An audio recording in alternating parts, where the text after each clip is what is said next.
Study IQ IAS, अब तैयारी हुई अफोर्डेबल।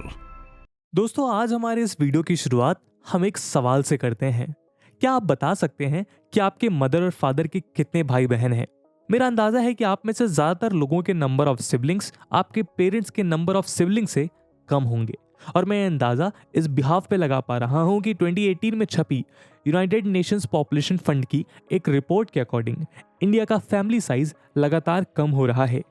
एक समय ऐसा था कि जब इंडिया अपने पॉपुलेशन बूम से इस कदर परेशान था कि इंदिरा गांधी गवर्नमेंट के प्रयासों के बाद 1966 में हेल्थ मिनिस्ट्री में ही अलग से फैमिली प्लानिंग डिपार्टमेंट बनाया गया और 1976 में इंडिया को फर्स्ट पॉपुलेशन पॉलिसी इंट्रोड्यूस करनी पड़ी।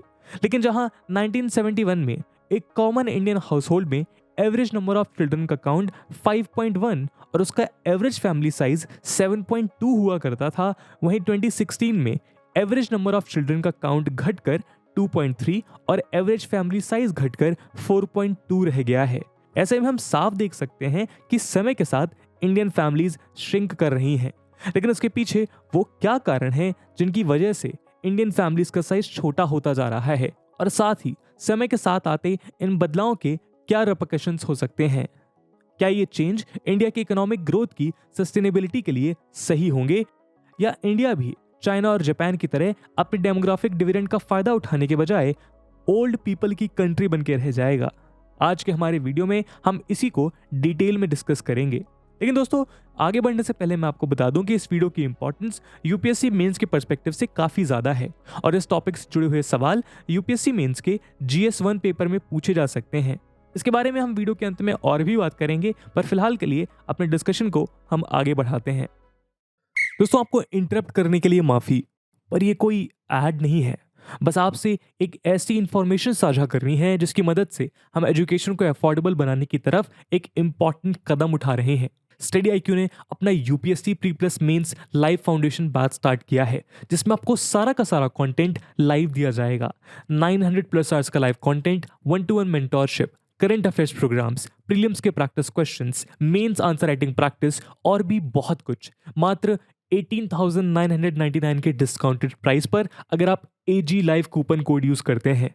और दोस्तों, साथ ही साथ optional subjects, PSIR and geography के भी बैचेस स्टार्ट होने वाले हैं, जिन्हें आप 12,499 के डिस्काउंटेड प्राइस पर अवेल कर सकते हैं अगर आप AG live coupon code use करते हैं। उन बैचेस में क्लासेस की शुरुआत 22 अगस्त मॉर्निंग 8 AM से हो रही है। इस बैच से रिलेटेड सभी इंपॉर्टेंट लिंक्स, बाकी सभी अपडेट्स के लिए आप मुझे मेरे सोशल मीडिया हैंडल्स पे फॉलो कर सकते हैं। दोस्तों, आज का टॉपिक सुन के शायद आपके मन में ये सवाल उठ रहा होगा कि इंडिया में तो पॉपुलेशन समय के साथ बढ़ती जा रही है, फिर एवरेज फैमिली साइज का कम होना कैसे पॉसिबल है? तो इसलिए मैं आपकी जानकारी के लिए बता दूं कि ये बात सही है कि इंडिया की पॉपुलेशन 1970 में 5.5 करोड़ ही थी, जो 2020 में लगभग 138 करोड़ हो चुकी है।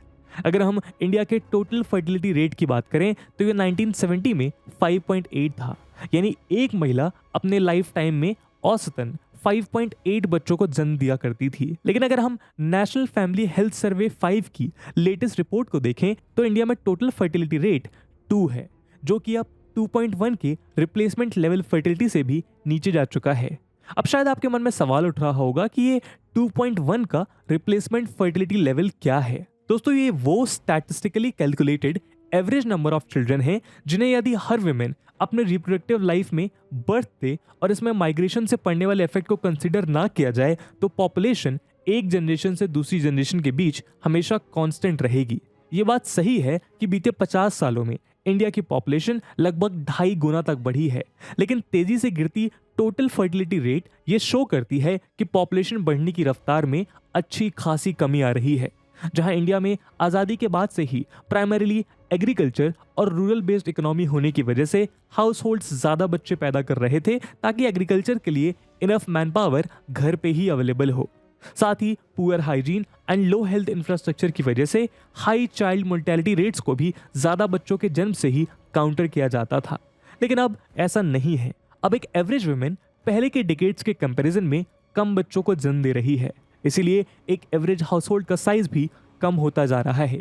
यूनाइटेड नेशंस पॉपुलेशन फंड की 2018 की रिपोर्ट में एक बात और निकलकर सामने आती है कि इंडिया के श्रिंकिंग फैमिली साइज का उसके इकोनॉमिक ग्रोथ में बहुत बड़ा हाथ है, क्योंकि इससे नंबर ऑफ अर्निंग मेंबर और number of dependent family members का रेशियो बेहतर हुआ है।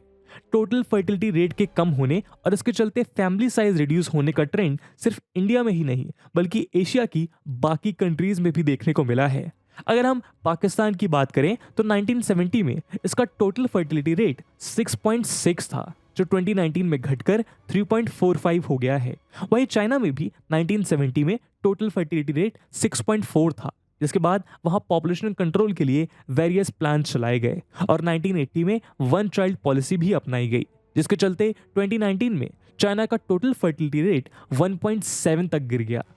टोटल फर्टिलिटी रेट में आई इसी गिरावट और तेजी से बूढ़ी होती ओवरऑल पॉपुलेशन को देखते हुए वहां 2015-16 में वन चाइल्ड पॉलिसी को समाप्त कर दिया गया। लेकिन फिर भी इंडिया का केस एक पर्टिकुलर रीजन से स्पेशल हो जाता है। जनरली ऐसा देखा गया है कि एक कंट्री में रिप्लेसमेंट लेवल या इससे लो फर्टिलिटी रेट तभी अचीव किया जा सकता है जब वहां पर कैपिटा इनकम काफी हाई हो जाती है, जैसे यूएस, यूके और बाकी डेवलप्ड कंट्रीज में देखने को मिला है। लेकिन इंडिया ने वर्ल्ड स्टैंडर्ड्स के अकॉर्डिंग लो पर कैपिटा इनकम होने के बाद भी अपने फर्टिलिटी रेट में भारी गिरावट अचीव करते हुए इसे रिप्लेसमेंट लेवल से भी कम कर लिया है। पर सवाल उठता है कि इंडिया ने लो टोटल फर्टिलिटी रेट कैसे अचीव किया और इसके अलावा वो क्या कारण है जिस वजह से इंडियंस अब कम बच्चों को पैदा कर रहे हैं, जिसके चलते हमारे हाउस होल्ड का एवरेज साइज कम होता जा रहा है।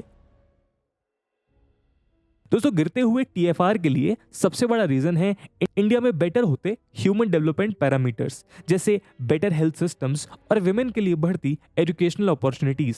जैसे जैसे इंडिया में हेल्थ सिस्टम्स बेटर होते जा रहे हैं, प्रेग्नेंट वुमेन और इन्फेंट्स के हेल्थ पैरामीटर्स भी बेहतर होते जा रहे हैं। इसके चलते अब कम लेकिन हेल्दी बच्चों को जन्म दिया जा रहा है। कई सारे गवर्नमेंट इनिशिएटिव्स जैसे कि जननी सुरक्षा योजना, प्रधानमंत्री सुरक्षित मातृत्व अभियान और भी कई सारे ऐसे इनिशिएटिव्स हैं जिनके फलस्वरूप यदि हम इन्फेंट मोर्टेलिटी रेट्स की बात करें तो इसका आंकड़ा 2015 में 37 पर 1000 लाइव बर्थ था, जो 2019 में 30 पर 1000 लाइव बर्थ हो गया है। साथ ही देश में इंस्टीट्यूशनल डिलीवरीज का काउंट भी तेजी से बढ़ा है, जहां नेशनल फैमिली हेल्थ सर्वे 3 2005-06 के अनुसार बस 40.8% डिलीवरीज ही प्रॉपर इंस्टीट्यूट्स या फिर हॉस्पिटल्स में हो रही थी। वहीं latest national family health survey 5 के अनुसार 2019 से 20 में 89% डिलीवरीज इंस्टीट्यूशनल हो रही हैं। इसे सार्थक करने में गवर्नमेंट की जननी सुरक्षा योजना, लक्ष्य और सुमन इनिशिएटिव्स का बहुत बड़ा योगदान रहा है। साथ ही गवर्नमेंट के मिशन इंद्रधनुष और यूनिवर्सल इम्यूनाइजेशन प्रोग्राम्स की वजह से वैक्सीनेशन रेट्स में भी अब भारी बढ़ोतरी देखने को मिल रही है, जो एनएफएचएस 4 में 62% से बढ़कर एनएफएचएस 5 में 76% हो चुकी है। हमारे हेल्थ सिस्टम में लाए जा रहे इन सुधारों के अलावा अब विमेंस एजुकेशन भी टोटल फर्टिलिटी रेट के कम होने का एक बड़ा कारण है। नेशनल फैमिली हेल्थ सर्वे 5 की रिपोर्ट के क्लोजर एनालिसिस में ये बात सिद्ध होती है कि जिन विमेन ने कभी किसी तरह की स्कूलिंग अटेंड नहीं की है उनमें टोटल फर्टिलिटी रेट 2.8 है। वहीं 12 साल या उससे ज्यादा एजुकेशन अटेन करने वाली विमेन में टोटल फर्टिलिटी रेट 1.8 है। इसके अलावा सोसाइटी में कॉन्ट्रासेप्टिव्स की प्रमोशनल एक्टिविटीज और गवर्नमेंट स्कीम जैसे मिशन परिवार विकास की वजह से अब कॉन्ट्रासेप्टिव्स की अवेयरनेस और डिफरेंट कॉन्ट्रासेप्टिव चॉइसेस की यूनिवर्सल अवेलेबिलिटी भी बढ़ रही है, जिसकी वजह से नेशनल फैमिली हेल्थ सर्वे 5 के डेटा के अनुसार कॉन्ट्रासेप्टिव्स का प्रेवलेंस रेट भी अब बढ़कर 67% हो चुका है, जबकि पिछले फैमिली हेल्थ सर्वे में ये 54% था। ऐसे में एजुकेटेड हेल्दी विमेन अपने फैसले बेहतर तरीके से ले पा रही हैं और इसका सीधा असर हमारे देश की टोटल फर्टिलिटी रेट पर देखने को मिल रहा है। और ये असर साफ साफ across all classes and religions में देखा जा सकता है। यहाँ तक कि इसमें अर्बन रूरल डिवाइड भी काफी कम है, जहाँ 1992-93 में इंडिया की रूरल एरिया में टीएफआर 3.7 था, वहीं लेटेस्ट फैमिली के हेल्थ सर्वे के अकॉर्डिंग ये 2.1 है, यानी रिप्लेसमेंट लेवल के बराबर। इसी तरह अर्बन एरिया में भी 1992-93 में टीएफआर 2.7 था, बट लेटेस्ट रिपोर्ट के अकॉर्डिंग ये भी 1.6 तक पहुंच चुका है। ऐसे में हमारा इस डेटा के आधार पर यह कहना गलत नहीं होगा कि इंडिया में अब intensive population controlling strategies build करने की जरूरत नहीं है। दोस्तों, इन गवर्नमेंट स्ट्रैटेजीज और राइजिंग अवेयरनेस के अलावा भी कुछ सोशियो इकोनॉमिक रीजंस हैं जिसकी वजह से फैमिली का साइज कम हो रहा है। आज एजुकेशन और करियर ओरिएंटेशन की वजह से इस जनरेशन में लेट मैरिज का प्रेवलेंस भी बढ़ रहा है। जहां पहले कम एज में ही मैरिजेस करा दी जाती थी, अब हायर एजुकेशन अटेनमेंट और करियर गोल्स की वजह से मैरिजेस भी लेट एज में हो रही हैं।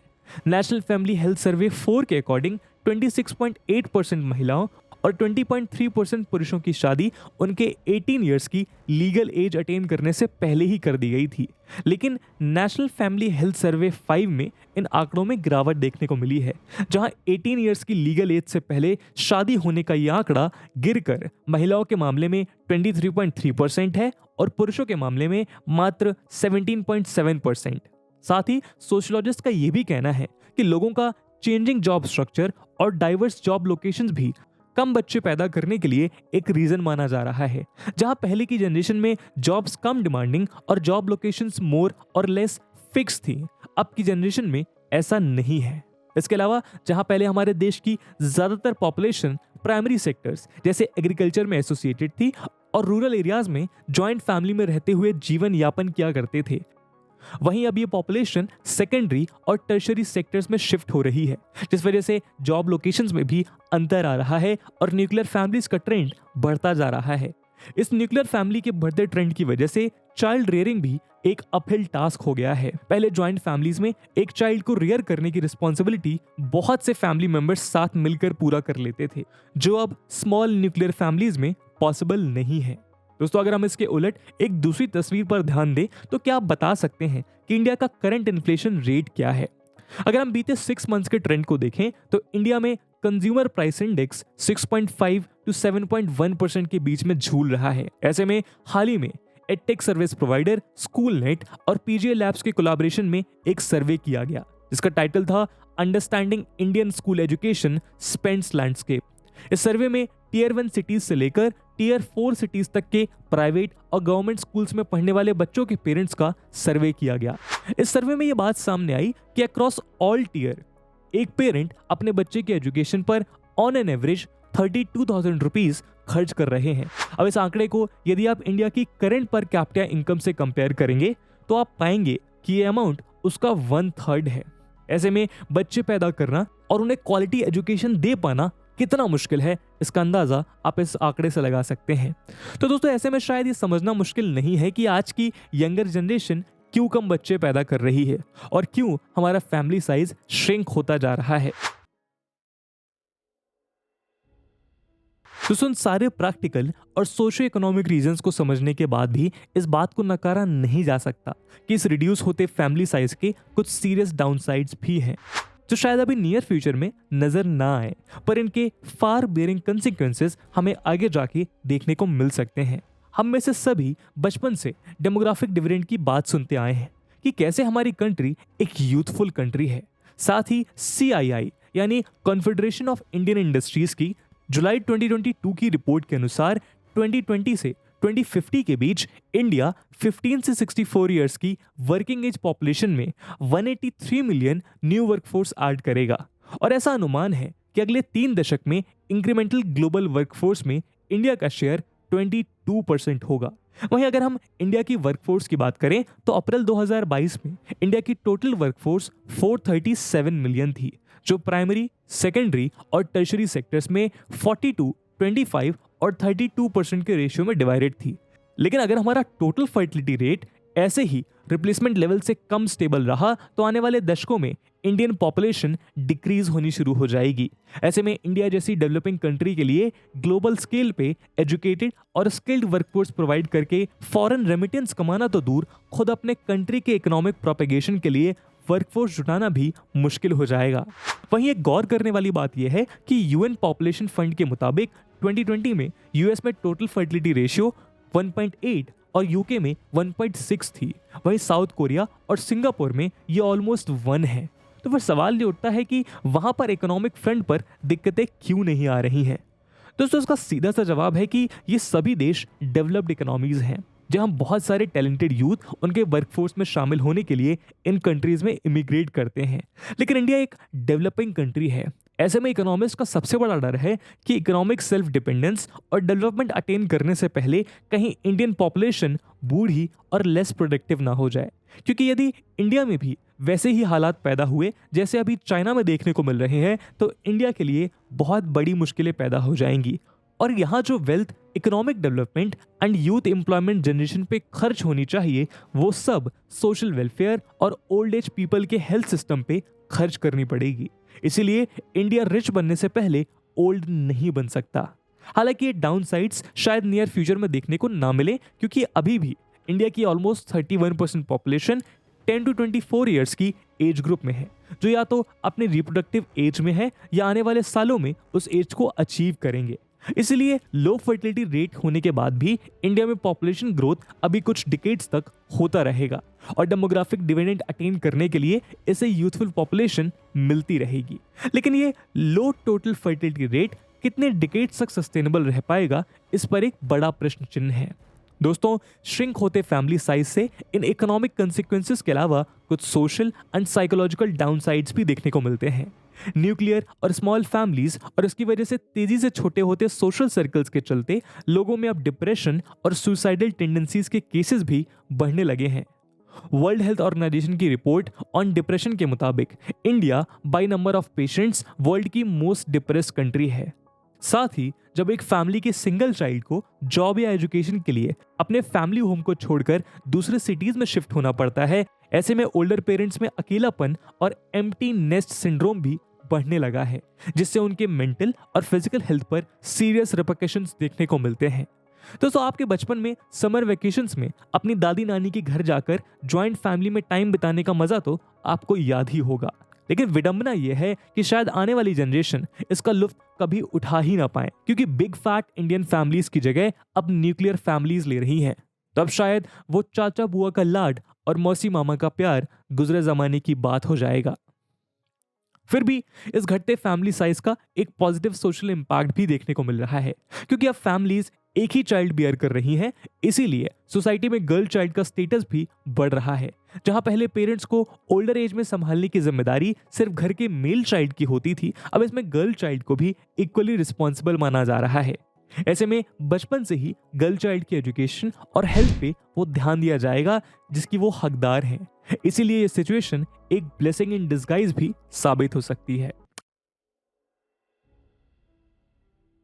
दोस्तों, तेजी से घटती टोटल फर्टिलिटी रेट और उससे होने वाले नेगेटिव रिपरकशंस को वक्त रहते रोकने के लिए फैमिली फ्रेंडली पॉलिसीज बनाए जाने की जरूरत है, जैसे enhance maternity and paternity leaves, ताकि एक कपल अपने बच्चे की रियरिंग को एक कंफर्टेबल टाइम दे सके। साथ ही वर्क प्लेस को मदर्स के लिए और फ्लेक्सिबल बनाए जाने की भी जरूरत है, क्योंकि किसी भी वर्किंग लेडी के लिए अपने करियर को सेक्रीफाइस करते हुए एक चाइल्ड को बर्थ देना बहुत मुश्किल डिसीजन है, क्योंकि विमेन की चाइल्ड बेयरिंग को जनरली कॉर्पोरेट वर्ल्ड में उनके करियर ग्रोथ के अगेंस्ट देखा जाता है और इसी वजह से उन्हें एट टाइम कई मुश्किलों का सामना करना पड़ता है।